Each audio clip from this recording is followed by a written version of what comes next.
second. Hi, we are live. Hello, everyone. This is Lisa Grace, and welcome to this live broadcast where we are talking to educators about the year that's about to end, the academic year. So if you are watching this live, which I can see a couple of people have already joined us, or if you're watching this recorded, well done to all of us for getting to this point in such I would say interesting academic year, for want of a much better word. It is my pleasure to welcome to this live broadcast, or should I call it a webinar, Phil. And Phil is in Al Ain. He'll introduce himself later on. And then we have Alexandra, hailing from Dubai. And we have Bushra. She's representing Sharjah today. And my name is Lisa Grace Wilson, and I am in Abu Dhabi, but representing Teach Middle East magazine. So let's start off by getting some intros done. Phil, please go ahead and break tradition and be the man who goes first. Hi everyone. Yes, I'm Phil Mathey. I'm Director of Co-Curricular Provision at Brighton College in Al Ain. Been here for a few years, right the way through COVID in this school, and very glad that we're nearly at the end of this school year. Brilliant. Thank you so much. Come on down, Alexandra. Hi, so I am currently at Southview School in Dubai. I'm the assistant head teacher for teaching and learning and science teacher as well. And this is my first year in Dubai, coming to the end of my first year. So Middle East is very new to me. Welcome to the Middle East. We'll talk about your year so far in a minute. Bushra. Yeah, hi everyone. This is Bushra from Rosary British School, and I'm working there. I've recently joined in there as a academic supervisor as well as a section head. And yes, this year, has been quite challenging because I've been toggling between changing jobs. So yeah, I'm here with everyone today, and I've been staying in UAE for 12 or 13 years. Yeah. Wow. So like myself, Bushra is an old-timer in the building, and we're excited to talk to all our wonderful teachers about the academic year. Now, I would like people in the audience to just shout out where you're tuning in from. Greetings from the UK, Dr. Omolala. Thank you for joining us. Greetings from Kuwait, Huda. Welcome to the broadcast. Still happy to have you. So as you go along, please feel free in the comments to put where you're tuning in from, and also to share with us what your academic year has been like up to this point. I am glancing over at my other screens. We have quite a few people listening to us on LinkedIn. Welcome to my LinkedIn crew. I am happy to have you here with us this afternoon. Okay. Let's kick off. Alex, one word to describe the year that is. This is such a hard question for me, but I will start with rewarding. Like I said, it's my first year in the Middle East, so a lot of change. I traveled over, I've lived in the Southeast Asia for a while. I was in Europe for a little bit, and now in the Middle East. So a lot of changes. We're also quite a new school. We're only in our fourth year of teaching. So in the secondary school, we're into year 10. And anyone who teaches secondary, we know that that's a challenging start to GCSEs and all of that time. But the rewards with all of that have been incredible. Seeing how teachers developed, how the students have developed and grown, it's just been amazing. Very stressful at times, very challenging at times, I'm not going to lie. But yeah, it has been really, really great. Yeah, thank you. We're going to dig into what some of those stresses were for this academic year, Sure. What's different from what you've experienced previously. But Bushra, your one word to describe this academic year. Opportunities. Opportunities. I like it. Yes. Phil, your one word. Disjointed. I would have said challenging, but Alex already said that, so it's disjointed. disjointed. And my one word is triumphant. And I will go into that, not because I'm uber positive, but it's been a really triumphant year for myself, overcoming quite a lot of difficulties. So yeah, but I want to get on to highlights. So people in the chat, please put in your one word. What is your one word to describe the academic year that's now coming to a close? Wow, we've got people from Kuwait in the chat. We've got people from South Africa in the chat, people from India in the chat. I'm so pleased to see so many people joining us this afternoon. Thank you so much. What is your one word in the audience, whether you're watching this live or recorded? Put it in the comments because we want to know if your year has been disjointed. Has it been challenging? Has it been filled with opportunities? What is your highlight for this year, Alexandra? What can you say has been your highlight? Am I allowed to have two? You can have two because it's been a year that you take what you need. I've got one more based on kind of the teachers and one more for the students. So the one for the teachers and for myself, a huge highlight for me has been starting a teaching and learning group within the school. And the enthusiasm, the positivity that's come from the teachers of them wanting to learn and share and collaborate has just been incredible. And I look forward to our meetings every time. It's just been great. And then in terms of sort of more with the students, we had a sustainability day a few weeks ago now, maybe a month or so ago. And that was just incredible. The way the students got involved and actually what they've done since that day and how they've wanted to implement things has just made me incredibly proud. It's been really, really lovely. Brilliant, brilliant. So I want the people who are tuned in to us to think of their highlights.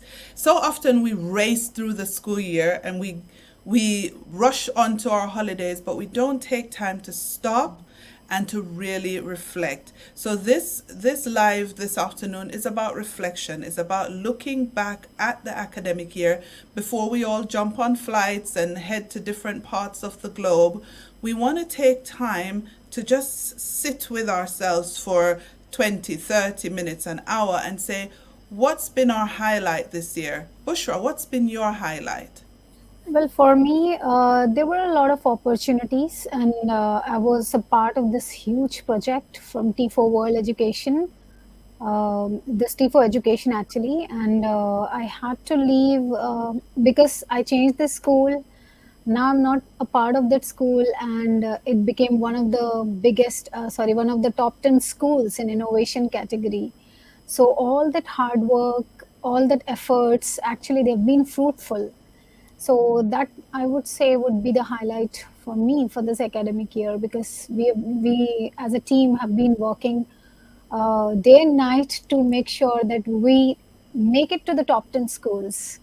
Yeah. The Is Shining that Star can I say the name of the school, Bushra?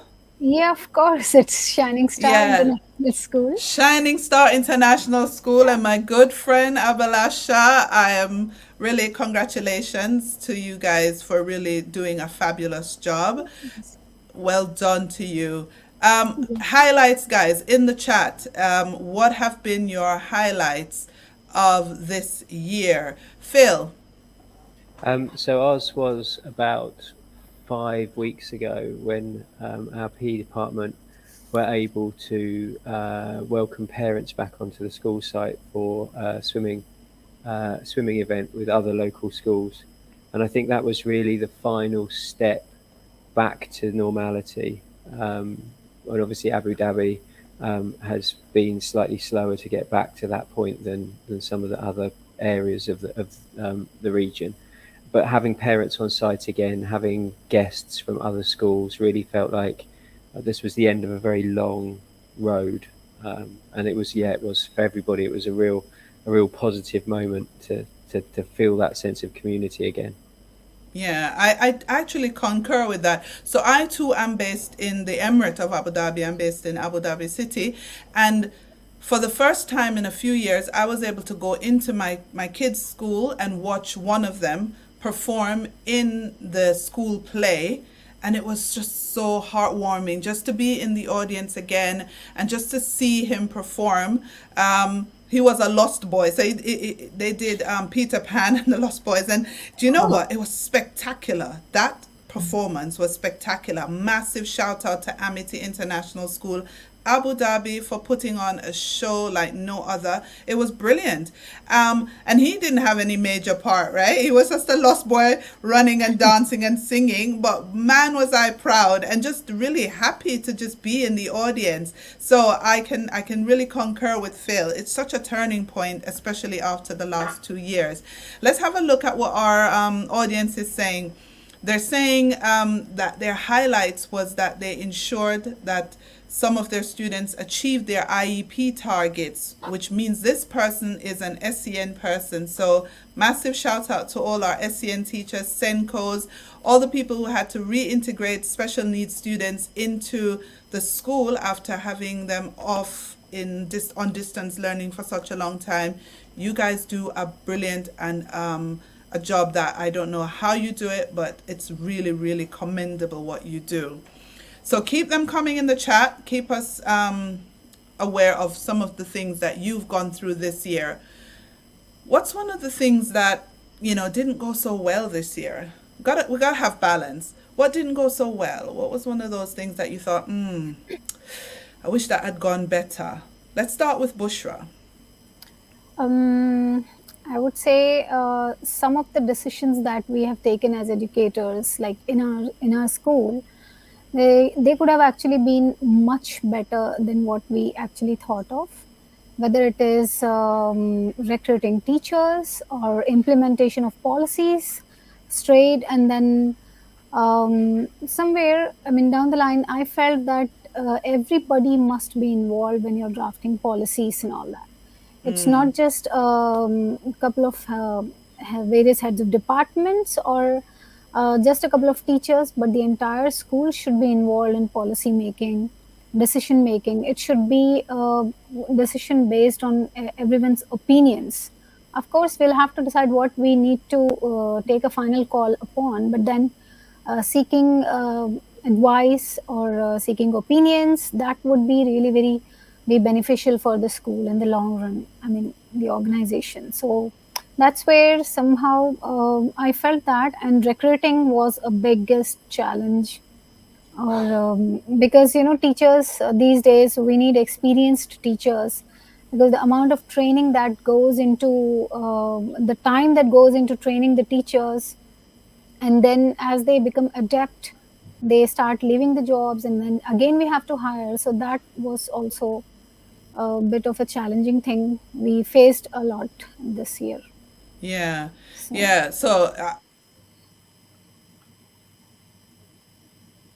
think she got stuck.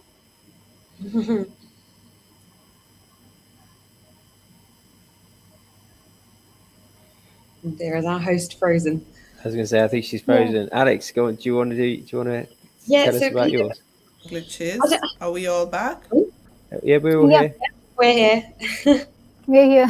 Hello. Sorry about that, guys. For me, it's a bit of a funny one. It's kind of a logistical one for me, and that was the change of the days of the week, and therefore changing the timetable, because it was such a sudden change, and we didn't have a huge amount of time to prepare for it. That was tough, to be honest. It was tough, and we didn't already teach a half day on a Thursday, so we couldn't just shift our week. It wasn't that simple. We had to rethink our whole timetable and how we were doing things. So that was hard, and it had to be done quickly, and that was quite a challenging time for a few people.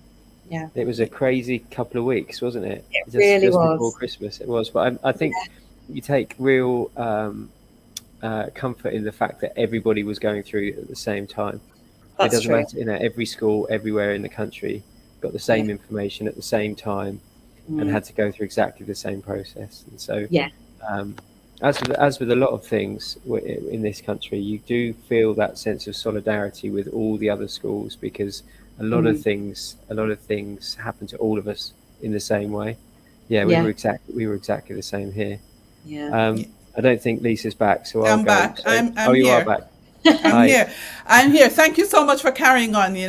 That's one of the things that happened this year. Here's a challenge, and that is we we have internet issues that come up from time to time. I was back after a couple of seconds, but thank you so much for carrying on. There were lots of people in the chat talking about the fact that recruitment has been Yes. a massive challenge this year, and I don't see it going anywhere. It's a challenge Hmm. I think she got frozen a again. challenge worldwide, and I agree. Um, we tend to have a lot of recruitment issues going on. Yeah. One of the things that I have noticed is that when it comes to recruitment, because it's so bad to recruit at home, there's a ricochet. When I say home, I mean America, England, that type. There is like a ricochet that happens in the international sector. It gets Mm. bad in the home country, and then the international sector suffers because there isn't enough to go around. And I don't know how we will fix this, but people in the chat, maybe they'll be able to offer up some advice. Now let's look inward. Let's look at ourselves individually now. What have we learned? What's one lesson that we have learned this year? We want to go personal now, Phil. What have you learned? So for me, I, this has been a huge. I mean, the last 2 years really, but this year in particular has been a huge learning and educational experience for me. I've finished my masters this year. I've written a book that's about to be published, Oh, wow. and Congratulations. and it Wow. and through the course of Congratulations. thank you very much. Through the course of doing that, going through that process, which is all to do with holistic education and educating the whole child, and I've really learned about curriculum design and embedding um, concepts that are not necessarily traditionally academic into curriculum for the benefit of pupils. So I feel like a completely different teacher sitting here now to the one that I was 12 months ago. That is amazing. Big congratulations on the book. When it Thank you. comes out, we have to get you on the pod to Oh, talk you will, don't about you it. worry. It's called Happiness Factories, and it Oh, Wow. should be out by the start of the new year. It's coming. It's being published by John Catt, and yeah, I'm hoping for just at the start of the new academic year.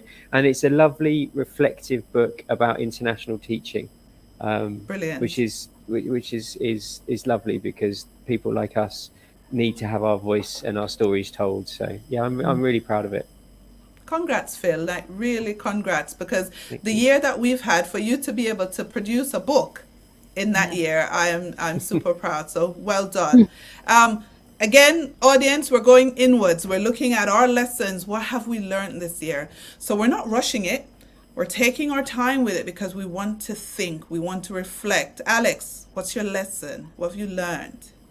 I mean, one of my weaknesses that I've known about for a while, I think, but it's really come to light this year because of starting a new role in a quite a new school. I like to get things done quickly. And not just, and I want to do them well, but if I read a blog, if I listen to a podcast, I hear a new idea, I think it's great and I am desperate to get it implemented. And it doesn't work like that. And so, I mean, it's a big weakness of mine that I want, I kind of, not that I rush things, but I can't slow down sometimes. And I have learned, I am getting better at it. And I'm actually in the middle of my master's at the moment for leadership and management. And that is really supporting that for me because it's teaching me about how to implement things and how to embed them. So I'm getting better at it, but it's definitely something that I'm still learning. I have been learning and I'm still learning how to do that well.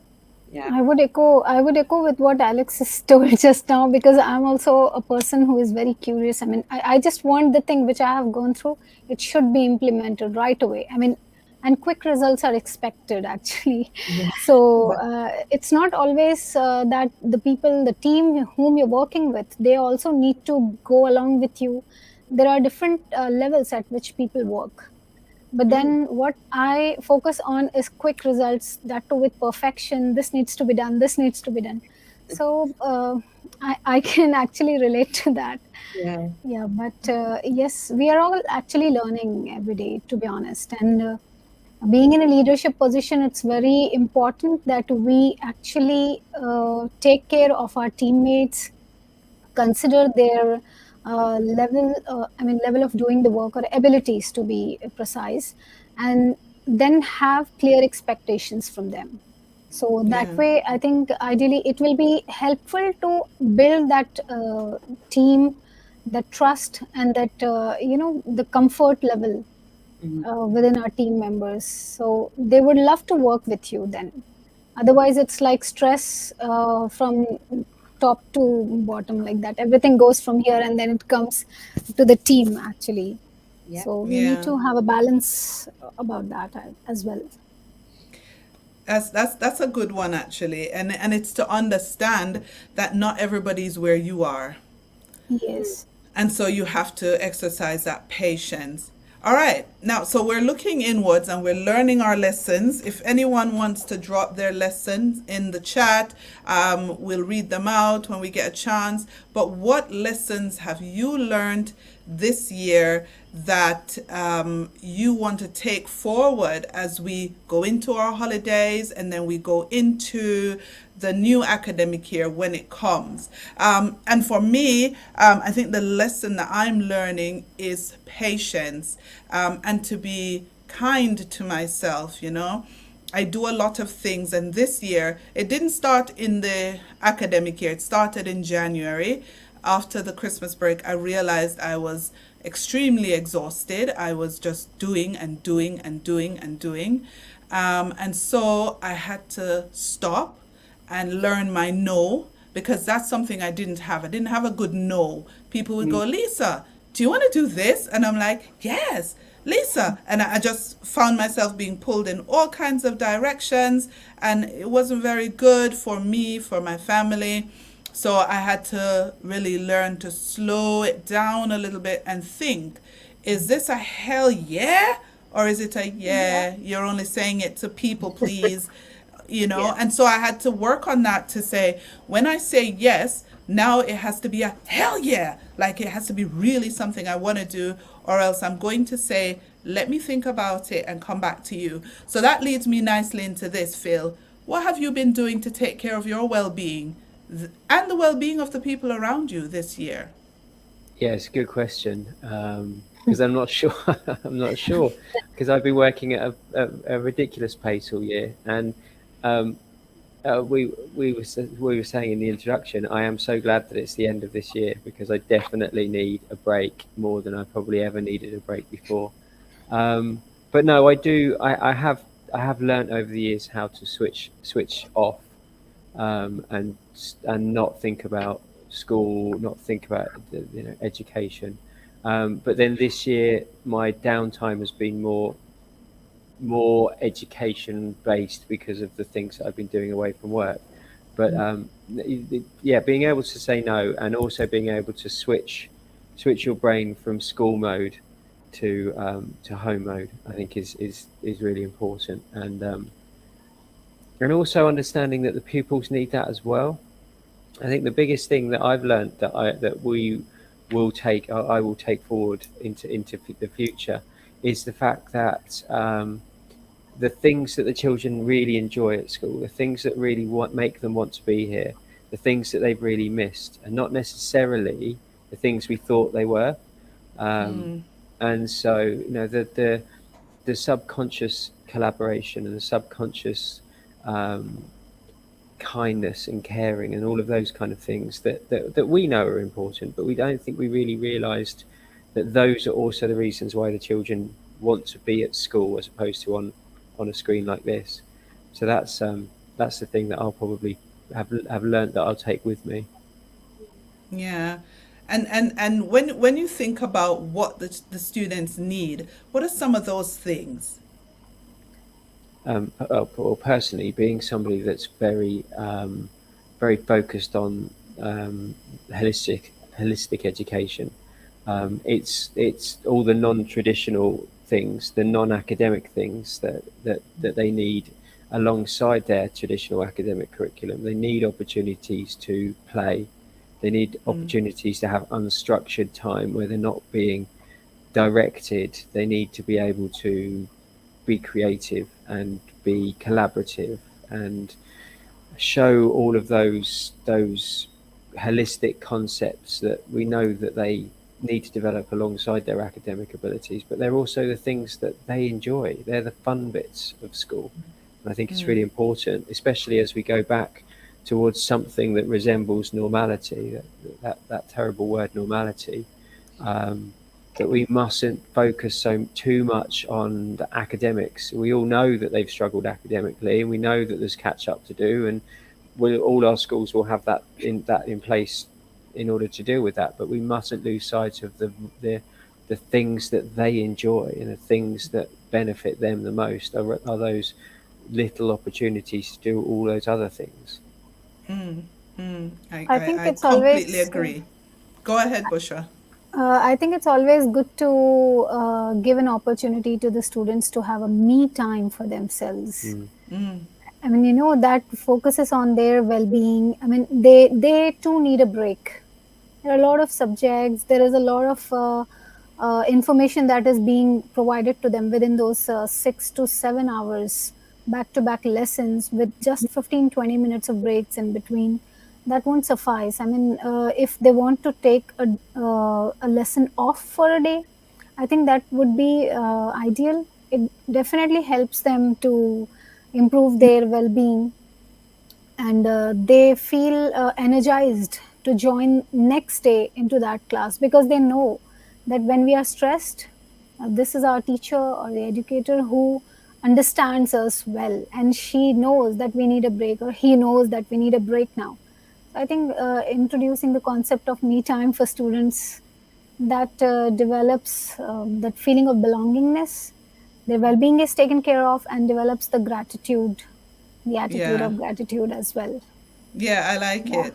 Some me time for students. You know how many students would actually relish a little me time? Because what we do is we pack the timetable solid, chock a block, and then we Yeah. expect that they're going to find their me time. How? When we've directed absolutely every minute of their day.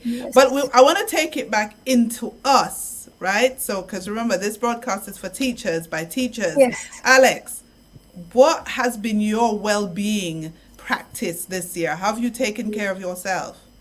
I think for me, it's just going back to basics, if I'm honest. Making sure I have a good night's sleep, getting to bed. I have always gone to bed pretty early anyway, but I like that routine. I have a good sort of bedtime routine. Eating well, I like that comes down to things like the preparation of my lunches, and I think about the day ahead or the next day and what I need to eat. And I'm not fanatic about it. I'm not super pernickety about it, but I think just having those routines in place for me it's really important. Routines really help me actually. Getting up at a similar time every day, going to bed at a similar time, having similar, eating healthily, doing some exercise. And I think sometimes they're the things that we let slip. And it's very easy to suddenly have a takeaway and do something a bit easier and not go and do that bit of exercise. It's so easy to drop those things, and I have been doing that at the end of term, and I know I feel worse for it. So it's that's the sort of the basic part for me that I really try to keep up with and try to keep on top of. Yeah. It's the little things, you know. Mm. It's a good night's rest. It's Yeah. lots of liquid. Yeah. It's good fresh food. It's the little Mm. things that we often don't think about, but if they're neglected, they can completely ruin our well-being. Sometimes we overthink this thing well-being, and over the years I've been speaking to quite a few school leaders about how are they ensuring the well-being of their staff and their students. And a lot of times what I get are grand schemes that people talk about. You know, in my school I have a well-being room and people can go and practice yoga, and we've got soft mats and cushions, and we bring in chocolate some days, or we give vouchers, or we bring the ice cream truck around and stuff like that. Which, don't get me wrong, all of that is lovely.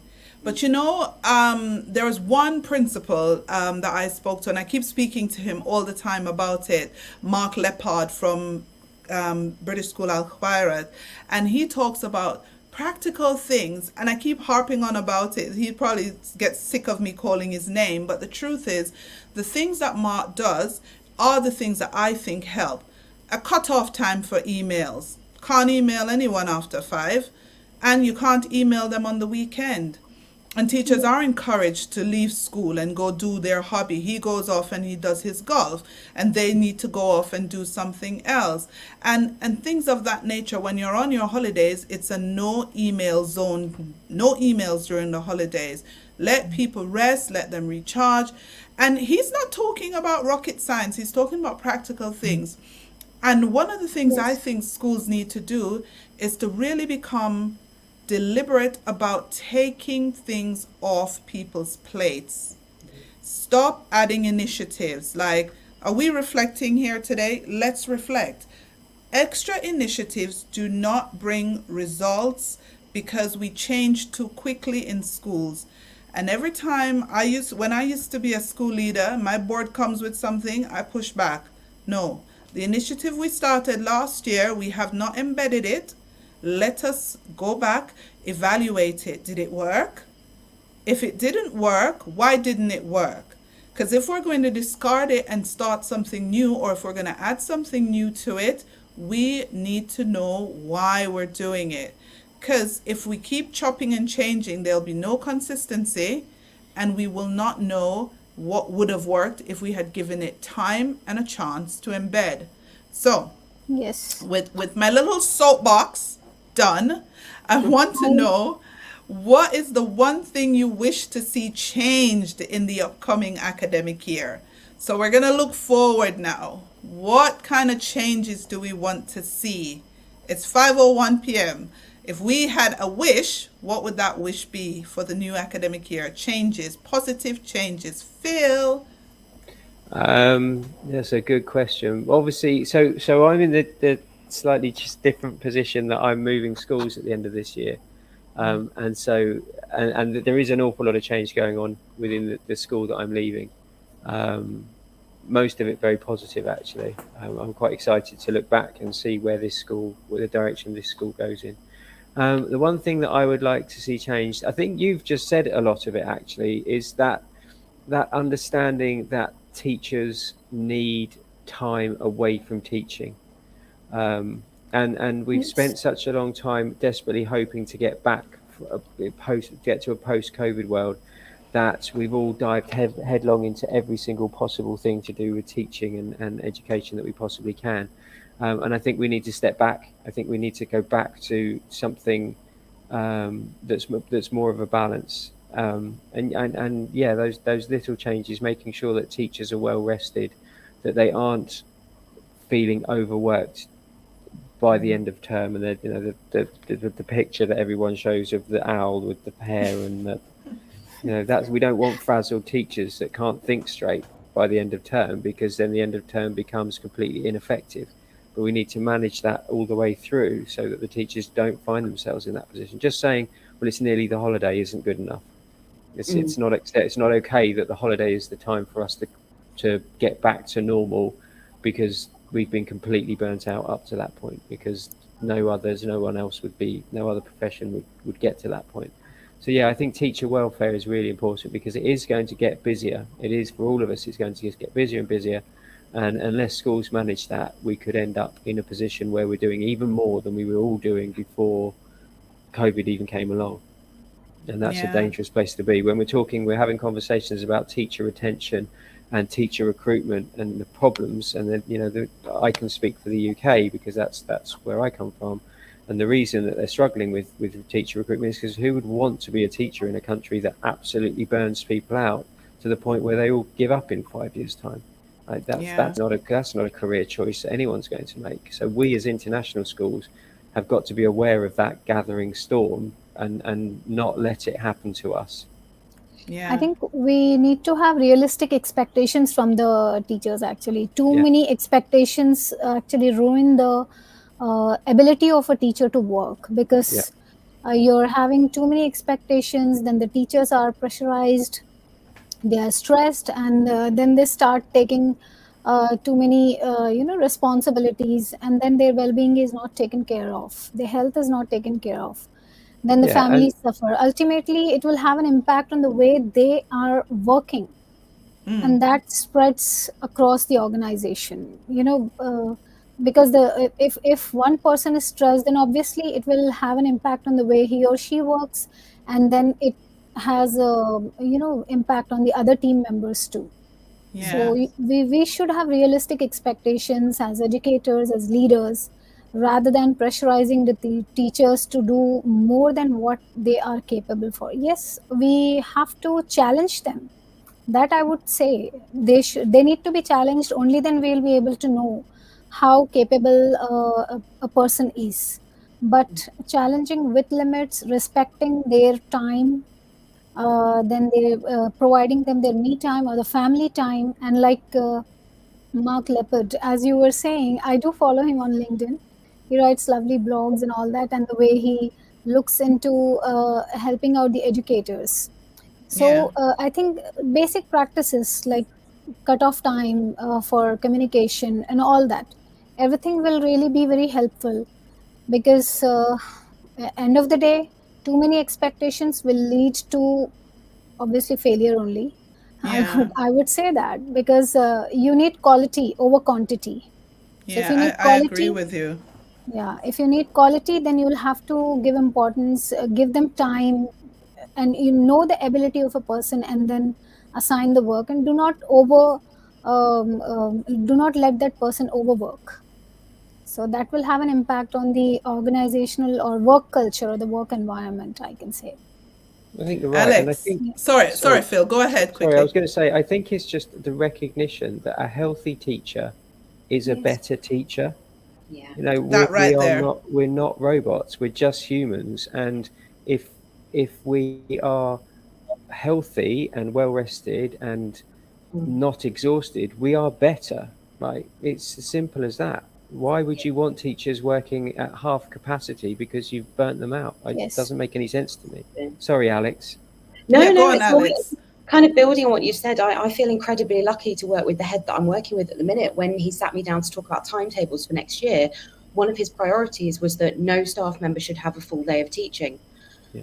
And if that's possible. And I think we've managed to do that. And it seems like a small thing, but actually it makes a huge difference to someone's day, having that one free period to do whatever they need to do with it. Having the ability to do what you want with that free time during a day, no expectations. If you prefer to work early in the morning, late at night, or during the school day, it really doesn't matter. I don't care when people do their job or where they do their job, as long as they get it done. I think giving people freedom and choice is really important.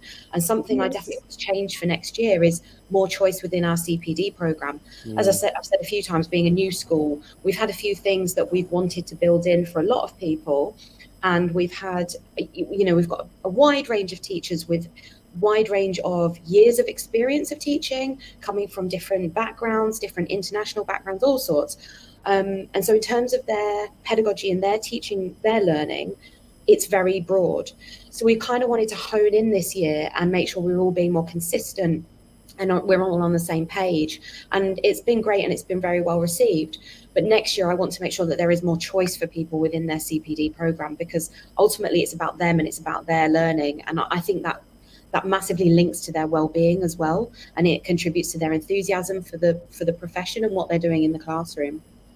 I think Yeah. we need to give time to the teachers to do self reflection, because they know themselves better, and Yeah. that's how they can go for a CPD choice. I mean, they can choose their own CPDs, how they would want to develop themselves professionally, because Mm. Yeah. a person who is on an observation, they have their own point of view, whereas the person who is actually teaching, and he or she knows, okay, this is where I find it challenging to apply such kind of a practice in classroom, or maybe this and this. So there might be different reasons, so they do self reflection, they Yeah. write about their weaknesses, their strengths, and Mm. then if they they all meet with each other, all the educators across, and then they Mm. discuss, okay, I'm good at this practice, I'm good at this practice. So there will be team building as well. If Yeah. I go and teach a couple of teachers because I'm good in guided practice, then the others might be very well performing when it comes to differentiation, so they can come, and it's like team teaching and team building. So that way stress levels will be less, ideas, the sharing of ideas will be more, and people will feel comfortable talking to each other. It builds the organizational culture. Yeah. These days it's really very important. Yeah, I think you guys have touched on some really really good points. I want to just go to what the audience is saying. Mark Ryan, hi Mark. He's saying his wish is that we need more risk. We need teachers to take more risks. Step out of their box, step out of their comfort zones, meet the students where they are. Like getting yourselves onto TikTok, he says. I don't know if we, but why not? Why not? Why not? Others are talking about that they want more respect and value on the profession. Sorry, guys, I'm skipping through. There's so much here. They want to have more successful CPDs. And let me talk about professional development and professional learning for a second, because that is something that I'm extremely, extremely passionate about. Schools have to stop being so prescriptive. Allow the teachers to go out and do things that have really a complement to education and a complement to pedagogy, but not necessarily directly related. What do I mean? Allow your teachers to go out and do a social media marketing course. Allow your teachers to go out and do a videography course. Allow your teachers to go out and do some photography courses. Allow your teachers to go do some programming. Allow your teachers to go take some public speaking courses. Allow your teachers to go and learn marketing. Allow your teachers to go and learn entrepreneurship. Do not box them in, and every time you have an inset or you have some kind of PD, it's all about behavior management, assessment for learning, differentiation, and you're in the graveyard digging up the dead learning styles that have been buried. Cut that out. Now is the time when you want your teachers to have broad knowledge, because they're standing in front of students whose knowledge are broad. They are out there researching, learning, doing. How many teachers know what an NFT is? Kids do. How many teachers know what the blockchain is? Kids do. How many teachers understand cryptocurrency, even though it's crashing, but it's what it is. It's coming back one day, I think. How many people know these things as teachers? But if we're standing in front of the students, we don't have to be experts, but we need exposure. And schools are holding the reins on the exposure and locking people in to boxes. So when Mark says, oh, go out and do this, if the school doesn't allow it, it means the teacher will have to take it upon themselves and use their own time. Why? Why can't schools build that in? That learning should be now mandatory, because we already know that the world is fluid and jobs are changing. We know this. We've preached it at every conference that I've hosted, let alone other people have hosted. Now we've got to start walking that talk. So now that I've preached my message of preachment, let's get back to some questions. Please leave your comments in the comment section. If we can't answer them live, we're definitely going to go back and respond to them online. Thank you so much, LinkedIn. We've got a nice audience on LinkedIn tuning in. So we've talked about the changing, but what I want to find out is, in terms of your students, what is your wish for your students in the new academic year? I know Phil is going to a new school. Alex is getting embedded in her second year. Bushra is at a new school this year as well. So your students, what do you want for them? What is your wish for them? Think of them now, because we serve them. We serve them. Go on, Phil. So unsurprisingly, having written a book called Happiness Factories, the biggest thing for me is that my children feel happy and successful.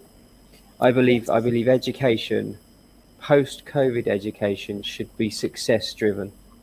I no longer believe that things like grit and resilience are as important as perhaps they were becoming before COVID, and teaching children to be resilient. And no, what we should be doing is broadening our perspective of what success looks like, so that every child gets that sense of achievement, and that can be in the most simple academic setting, or in extracurricular provision, or sporting provision, or dramatic, arts and drama and music. It's about finding ways to celebrate individual children's achievements and success, because that's what drives their love for learning. It's not about making them resilient so that they have a growth mindset when they get things wrong. It's about identifying in that thing that they got wrong, actually, which bits did they get right, and then celebrating that. So yeah, that's what I want. I want every child, not just in my school, not just in the school I'm going to, but every child everywhere to be celebrated, because they've been through absolute hell for 2 years. And my son's Yes. just graduated from year 13, and the speeches were all about the challenge that we've been through, the difficulties we've been through, the 2 years that we faced in sixth form. These children have suffered everywhere in the world. So now it's time for us to celebrate them and to make them feel special, because every single one of them is. So why would we not celebrate that? Good There, one. that's my Good one. soapbox. I'm off it. That's your, come on. You know we like a little bit of preaching.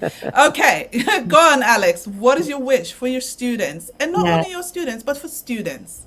Yeah, I mean, I have to say, I completely agree with Phil. Like, that's wonderful, and it's hard to add to that. But in terms of my context, independence is a big thing that I'm trying to push for, and trying to, in some ways, promote and teach our students. And maybe that's because they are younger and they don't have those sixth formers, the year 12 and 13s to look up to at the moment. COVID could be a reason. There could be numerous reasons for it, but I do feel that independence is lacking in our school. And we have a huge amount of collaboration. They work really well together. They're great in terms of other skills, but as soon as it kind of comes to becoming more alone and working on something individually, that's where they struggle a little bit more. So that's kind of, especially in my classroom, as my own personal practice, not just for the whole school, that's something that I want to work on myself as well. Brilliant, brilliant. Bushra, what is your I wish think for students? I think students should feel safe coming to school. They should not have this feeling of what if. What if I talk to my teacher? How she is going to respond? So they need to feel secure. They need to be very confident. Talking to a teacher, so that they can share their feelings if they are facing any challenge or anything. There are many such cases where we find students are up to themselves only. He or she can be a very good student, but they are not able to perform better in class. So I would want to reach out to such students, because I want them to perform better, whether it is in education or in life. It's really very important, because we as educators are building future leaders. And if we aren't able to reach out to them as teachers or as educators, I don't think we'll be able to have a better world in future, because there are a lot of challenges, especially after the pandemic, because children have become very introvert. They are more into games. They are more into using devices. They don't want to talk to even their family members, even their siblings. So bringing them back to school, it's a bit challenging. Teachers are facing that. Even now, the cases are rising. So on and off, they are in school and at home. So it's really very important to make them feel secure, safe, and make them feel that we are there for them. It's Yeah. not just their father or mother. It's the teacher is also a mother or father figure for the children. They need to have that confidence, that faith in all of us as educators. I think building that would be really very important, to have that student teacher rapport, a very good student teacher rapport. And secondly, I would also want to focus on curriculum, where I would love to focus on building in life skills, rather than just be focused on getting grades.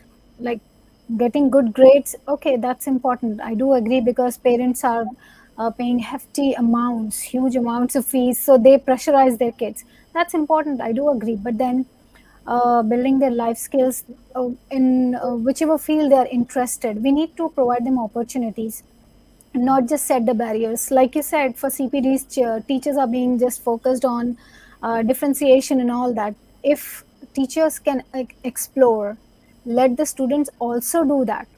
And if they both come together, I think then there will be a scope for better understanding, and there will be a lot of new learning happening in school. Yeah. So children would love to come to school to practice such things. They know that we are not just following the standards, the curriculum standards, or I'm not just here to complete the homework or just listen to the teacher, but I'm free to speak out loud, share my ideas. I will be welcomed by everyone, I will not be laughed at.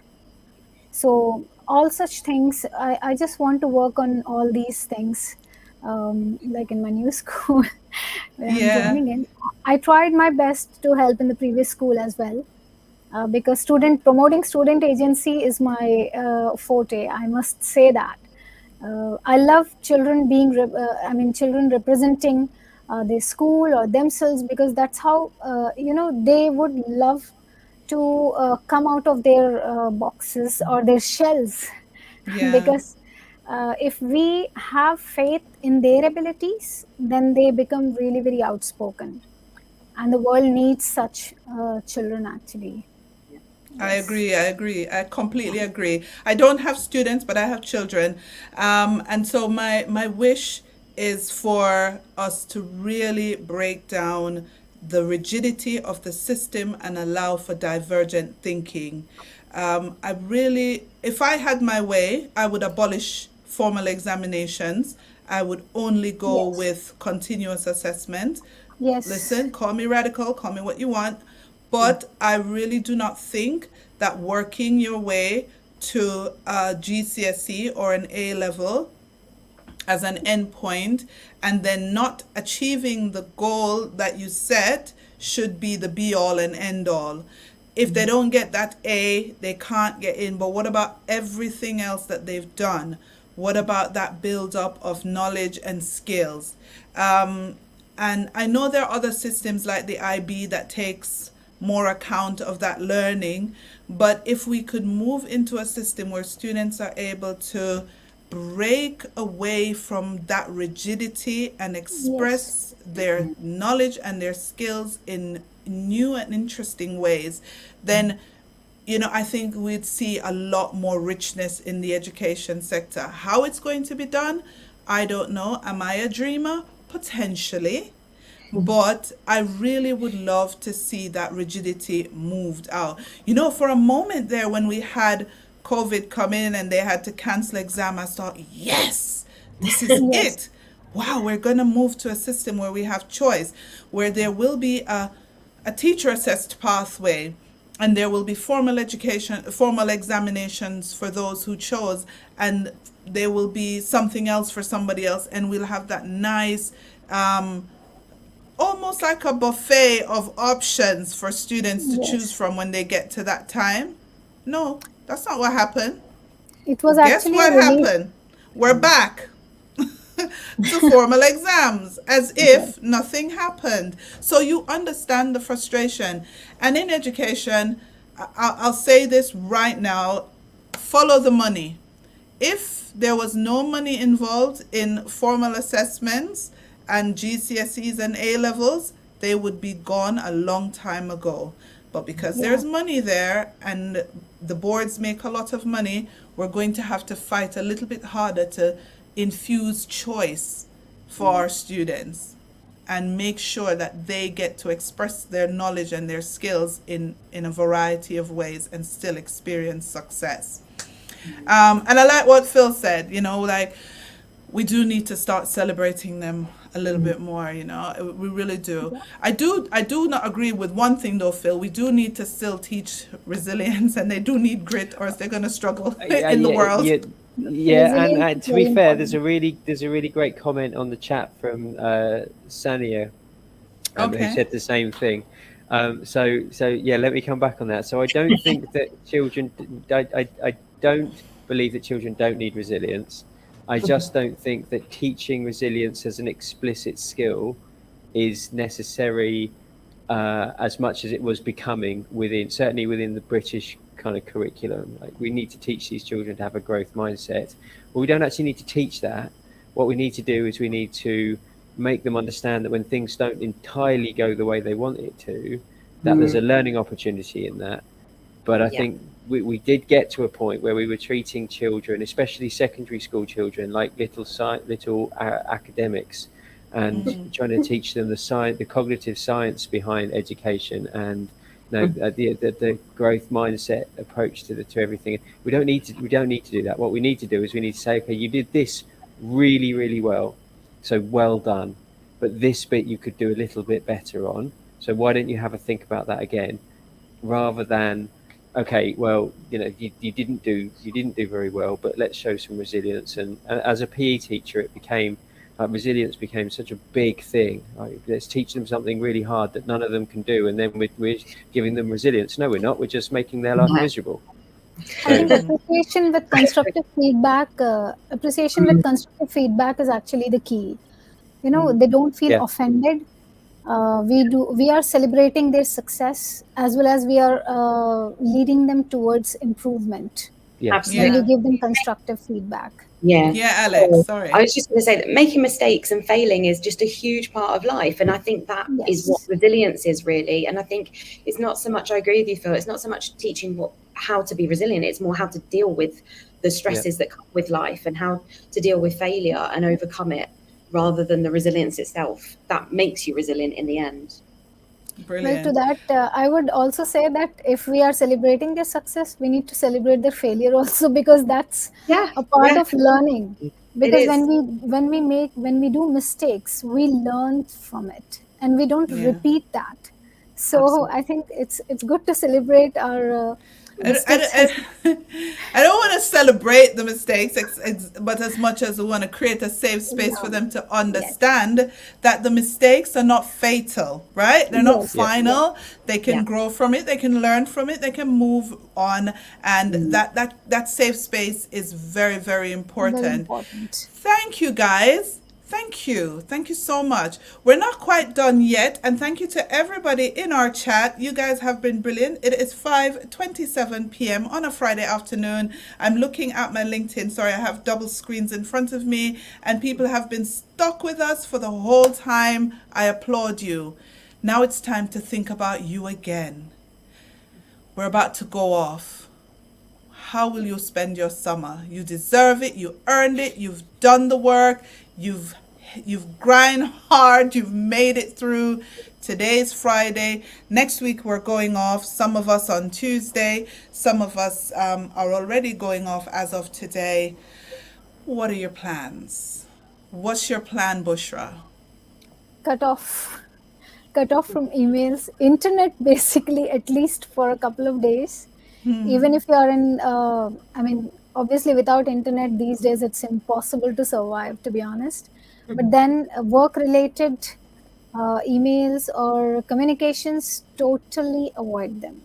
I would say that, because taking a break is really very important. As you come back, you need to be refreshed, a mind full of ideas, a mind which is relaxed, sleep enough, and spend time with your family as much as you can, because end of the day is the family that you're going to stay with. Definitely. What are you going to do? I know what you're cutting off. You just told us. But what are you going to do? What is on the list? Well, I'm going to visit my farm. It's been a long time that I haven't seen it. I'm going to pluck some fruits too, because that relieves the stress. Good job. Yeah, so that would be there, and I'm going to go cycling, because it's been a long time that I have not been there on it. So yeah, it's too long a time, I can say. Yeah. I hope you have a fantastic time on your farm and cycling and spending time with your family and whatever else you choose to do. Alex, what's on the list? Yeah, also traveling back to the UK to visit family. I have a new nephew who I'm desperate to meet, so very excited about that. And I have a holiday booked in Portugal. So for me, that basically means a lot of walking, a lot of viewing beautiful buildings, and a lot of eating, essentially. Good job. Good on you. That's my downtime. Phil? Yeah, very similar. My summer's a bit shorter this year because I have to be at my new school earlier, obviously. But yeah, back to the UK. I'm looking forward to running on real grass and under trees, and seeing people, seeing good people, and having conversations that aren't to do with education. I'm looking forward to the rain, um, and I'm looking forward to eating things you can't eat here. Yes. But just switching off a little bit before starting again. Brilliant. What about your reading list? What's on your anybody reading? What are we reading? Guys, put it in the comments in the chat. What are we reading? You know we love to read. What are we Um, reading this holiday? Are you reading anything, Bushra? I'm going to read the book written by Marcelo, Joy of Not Knowing, Jonk. We are into a book club actually by Miss Bhavna. It's a book club PD session. And also I have this retrieval practice by Kate Jones. So I'm going to Oh, I read love that that. as well. Yeah. So all Good on those, Kate. all the four books, the series. So I have that as part of my reading list. And yes, of course, I love fairy tales, to be honest, because it's my daughter. So reading alongside her is one of the best time of the day, or maybe weeks ahead, probably. So Brilliant. yeah, Yeah. What's yes. on your list, Alex? You have anything on your reading list? Yeah, there's a book I read a couple of years ago that I want to go back to, Understanding How We Learn. And I'm not going to get the names right, but it's by a couple of the learning scientists and about the cognitive science behind learning. And I remember I loved it when I first read it, but it was a while ago. So I'm going to reread that. And I do love reading blogs and things. And I know we've talked about well-being today, but for me, during my holiday is actually one of the times when I find educational reading the easiest because I can relax into it and I can enjoy Yes. it more. And I get more ideas from it and I get more creative. So I'm actually really looking forward to catching up on a lot of blogs that I've got saved. Got a whole list. Brilliant. Brilliant. I'm looking forward to some reading. Phil, what are you reading? Um, Or are you I'm gonna gonna read? I'm gonna buck the trend. I'm not going to read. I've spent 2 years reading and writing, and yeah, I'm going to take a complete break and listen to some music, and watch movies, and yeah, there'll be plenty of time for that Yeah. in the years to come. But no, I feel like I need to give my brain a bit of a break. Fair enough. You've written a book though, Phil. Like Yeah, you've written yeah, a that's what I've got book, an so excuse. you can be excused, really. I mean, honestly, like when someone writes a whole book, like a real 50 or 40,000 words book. I don't know how much yours was, but that's commendable enough for you to be able to just take a break. I have a couple of things on my reading list, but what I think I will do is I will repeat some of the books I've read before. So I'm going to go back and read The Compound Effect. I can't remember who wrote it. I'm also going to see if I can get my hands on Viola Davis's new book. I'm going to take that with me on holiday and read that. And I'm now doing a lot of reading around copywriting, which is obviously not related to education at all. But I'm doing some reading around that. And might I invite everybody, once you're relaxing wherever you are, please go back through the back catalogs and listen again to the episodes of the Teach Middle East podcast that you might have missed. They're all there. If you don't mind having this voice and a special guest inside your ear for a 45 minute session, please go ahead and listen to the Teach Middle East podcast again, or some of the ones that you may have missed.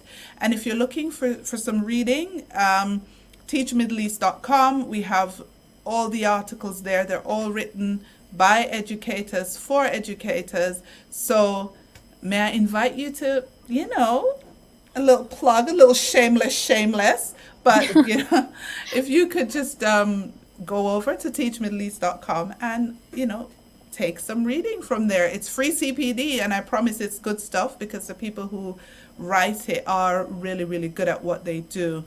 I want to say a massive thank you as we wrap up to Phil, to Alex, and to Bushra for giving up their afternoon, and to you, all of you, in the comments for watching this. And if you're watching this back recorded, thank you so much. I wish you all a fantastic summer break. You deserve it. Pat yourselves on the shoulder, give yourselves a hug. You have been brilliant, just making it through and serving and giving. And now I want you to all go away and give to yourself and to your loved ones. Have a wonderful, wonderful summer. Thank you so much. Thank you. Thank you. Thanks for Thank having you. Thank you, everyone.